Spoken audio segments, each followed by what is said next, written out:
So here's the answer to the question I asked you the other day, where I said, try to give me a number under 100, and we would look at the first 30 posts or so, and we would try to make sure everyone's answer was unique. So first off, thank you everyone for responding. I got like 400 replies across all my platforms, so thank you so much. That was really great. But just looking at the first 30, we didn't do it. Some of the numbers matched up. So first, let's notice that this was not a random sample because you're humans and we're not random number generators. Some numbers come up more often than others. But even if this was a random distribution, it would be very hard for the first 30 answers to be unique. And here's why. So let's say you were trying to pick an integer between 1 and 99. The first person could pick any number they wanted. But now the second person has one fewer option because you can't have them match with the first person. And the third person has two fewer options because they can't match with the first person or the second person.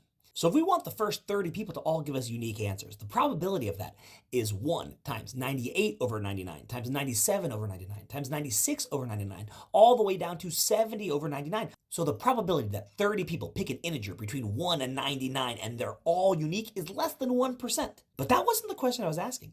I just asked you for a number less than 100. I didn't need it to be a natural number less than 100. So you actually could have given me a negative number. And some of you did. And that's exactly what I was looking for. I wanted my students, my pre-calculus students, to think a little bit of outside the box and recognize that just because I say a number, not every number is a positive integer. So some of you gave me negative 100, negative 1,000. Those answers were great. Some of you said, it doesn't even say it has to be an integer.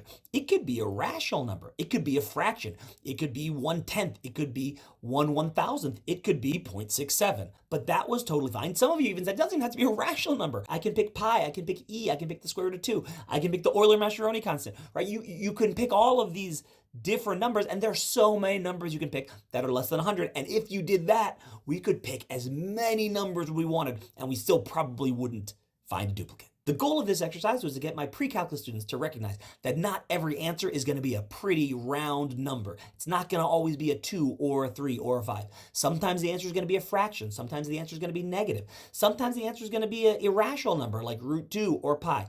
And we need to recognize that all numbers are good numbers. They're not always round numbers, they're not always pretty numbers, but they can be good, reasonable answers, and we need to think that way more in our pre-calculus class. All right, guys, thanks so much.